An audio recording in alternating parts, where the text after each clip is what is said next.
तो क्या आप जानते हैं परफेक्ट और बिल्कुल आसान नमक पारे किस तरीके से बनाए जाते हैं और कैसे इसे लंबे अरसे तक आप स्टोर करके रख सकते हैं। बिल्कुल खस्ता परफेक्ट से ये नमक पारे बनकर तैयार होंगे, बहुत ही टेस्टी बनते हैं और आप इसे महीनों स्टोर करके रख सकते हैं। ये बिल्कुल वैसे ही खस्ता हालत में रहेंगे, ना ही ये सॉफ्ट होंगे, ना ही इसके टेस्ट में कोई फ़र्क आएगा। अगर तो चैनल पे नए हैं तो चैनल को सब्सक्राइब ज़रूर किया करें, इससे हमारी हौसला अफजाई होती है, हमें पता चलता है कि हम कैसा काम कर रहे हैं। तो चलें जी, अपनी आज की ज़बरदस्त आसान सी नमक पारों की रेसिपी स्टार्ट करते हैं। बिस्मिल्लाहिर्रहमानिर्रहीम। सबसे पहले हमने एक बोल में शामिल कर देना है मैदा। तो मैदा मैंने छान कर लिया है और ये 1.5 कप है। नमक इसमें जाएगा हाफ़ टी स्पून, साथ इसमें जाएगी अजवाइन 1 टीस्पून। इससे बहुत ही ज़बरदस्त सा टेस्ट आता है नमक पारों में। विस्क की मदद से एक बार अच्छे से मिक्स कर लेंगे तमाम चीज़ों को। अब इसमें शामिल कर देंगे घी। तो घी यहाँ पर मैंने मेल्ट करके लिया है, 4 टेबलस्पून भरकर मैं इसमें घी शामिल कर दूँगी। तो घी को मैंने हल्का सा मेल्ट कर लिया, क्योंकि आजकल सर्दियां हैं तो बिल्कुल जमा हुआ घी हमने इसमें नहीं ऐड करना। हल्का सा मेल्ट करके हम इसमें शामिल कर देंगे और हाथ की मदद से इस तरह से अच्छे से हमने इसे मिक्स करना है, रब करते हुए। और इस तरह से आपने एक मुट्ठी बंद करके चेक कर लेनी है। अगर तो ये अच्छे से बाइंड हो रहा है, इसका मतलब कि घी की क्वांटिटी बिल्कुल परफेक्ट है। अब इसमें थोड़ा थोड़ा करके पानी शामिल करते जाएंगे और एक सख्त सी हमने डो तैयार कर लेनी है।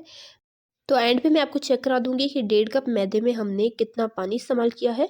तो यहाँ पर देख लें, डो मैंने तैयार कर ली है। अब इसे अच्छे से 1-2 बार हम नीट कर लेंगे और बिल्कुल ये देख लें आप, इतनी सख्त ये डो होनी चाहिए। ज़्यादा सॉफ्ट होगी तो नमक पारे आपके अच्छे से फूलेंगे नहीं और वो बिल्कुल खस्ता नहीं बनेंगे।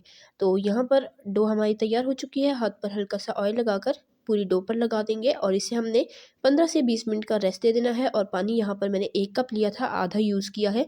तो तकरीबन 1.5 कप मैदे में यहाँ पर आधा पानी मैंने इस्तेमाल किया है। तो 15 मिनट मैंने डो को अच्छे से रेस्ट दे दिया है। अब इसे हम नीट कर लेंगे अच्छे तरीके से। तो इस तरीके से 2-3 बार इसे गूंद कर नीट मैंने कर लिया है। अब इसके मैं बराबर साइज़ के 3 पेड़े बना लूँगी। तो अगर आप इस तरीके से नमक पारे बनाएंगे तो आप इसे महीनों भी स्टोर करके रखेंगे तो वो बिल्कुल खस्ता रहेंगे, ना ही सॉफ्ट होंगे, ना ही इसके टेस्ट में कोई फ़र्क आएगा।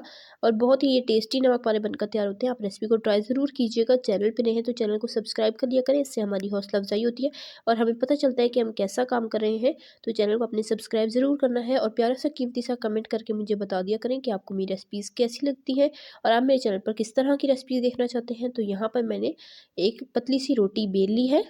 ये देखें, इतनी ये पतली मैंने बेलनी है, बहुत ज़्यादा बारीक नहीं बेलनी आपने और बहुत मोटी भी नहीं बेलनी। पूरी रोटी बेलने के बाद हम कटर की मदद से इसकी कटिंग कर लेंगे। आप चाहें तो नाइफ़ की मदद से भी इसकी कटिंग कर सकते हैं, पर मैं कटर की मदद से कर रही हूँ। इस तरीके से आपने पहले लंबाई में कट करना है और फिर इस तरीके से आपने तिरछा इसे कट कर लेना है। और यहाँ पर हमारे नमक पारे की शेप रेडी हो चुकी है। ये देखें, इतनी इसकी मैंने मोटाई रखी है। बहुत ज़्यादा मोटा होगा अगर आटा हमारा, तो फिर हमारे नमक पारे अच्छे से फूलेंगे नहीं और वो खस्ता नहीं बनेंगे। और बहुत सॉफ्ट होगा तब भी अच्छे से नहीं बन पाएंगे। तो नमक पारे हमारे तैयार हो चुके हैं। ऑयल को अच्छे से गर्म कर दिया, एक नमक पारा मैंने डाल के चेक किया, फ़ौरन से वो ऊपर आ गया, इसका मतलब कि ऑयल परफेक्ट गर्म है। फ्लेम को कर देंगे मीडियम टू लो और मीडियम टू लो फ्लेम पर 5 से 6 मिनट तक हमारे नमक पारे अच्छे से फ्राई हो जाएंगे। तो यहाँ पर मैंने आधे नमक पारे शामिल कर दिए हैं। तो जितने हमने आटा गूंदा है उससे हमारे 3 से 4 बैच बन जाएंगे ईजीली। तो यहाँ पर 4 मिनट हो चुके हैं इसे फ्राई होते हुए। इस पर हल्का हल्का सा कलर आ चुका है, इसकी साइड चेंज करेंगे और इस तरह से आपने मुसलसल हिलाते हुए इसे फ्राई कर लेना है। तो तकरीबन 7 मिनट हो चुके हैं इसे फ्राई होते हुए और बिल्कुल परफेक्ट इस पर कलर आ चुका है। एग्जैक्ट हमें यही कलर चाहिए, बहुत ज़्यादा डार्क नहीं करेंगे। और इसे निकाल कर अच्छे से ठंडा कर लेंगे और उसके बाद मैं इसे सर्व करके आपको इसकी फाइनल लुक चेक करा देती हूँ और तोड़ कर भी मैं आपको चेक करा दूँगी ये कितने खस्ता और बिल्कुल परफेक्ट बनकर तैयार हुए हैं, हलवाई स्टाइल। तो देखिए, माशाल्लाह अल्हम्दुलिल्लाह से ये है जी, नमक पारे हमारे बनकर तैयार हो चुके हैं। बहुत ही टेस्टी, बहुत ही यम्मी और बहुत ही इजी सी रेसिपी है। रेसिपी को आपने ट्राई ज़रूर करना है, कमेंट पे अपना फीडबैक देना है। देखें, बिल्कुल परफेक्ट फूले हुए ये नमक पारे बनकर तैयार हुए हैं और बहुत ही खस्ता ये क्रिस्पी से बनकर तैयार हुए हैं। अगर आपको रेसिपी ज़रा सी पसंद आई है, हमारी मेहनत ज़रा सी पसंद आई है, वीडियो को लाइक ज़रूर कीजिएगा। तो इसी तरह की टेस्टी यम्मी रेसिपीज़ के लिए, सिंपल इजी रेसिपीज़ के लिए, चाइनीज़ रेसिपीज़ के लिए, बेकिंग रेसिपीज़ के लिए, डिज़र्ट रेसिपीज़ के लिए, रमज़ान स्पेशल रेसिपीज़ के लिए, बकरीद स्पेशल रेसिपीज़ के लिए मेरे चैनल को सब्सक्राइब करें। इस चैनल पर आपके लिए इसी तरह की मज़ेदार आसान सी रेसिपीज़ मैं लाती रहती हूँ। तो स्टे कनेक्टेड एंड सब्सक्राइब करें ताकि आप हमारी कोई भी रेसिपी मिस ना करें और सबसे पहले आप तक नोटिफिकेशन पहुँच जाए।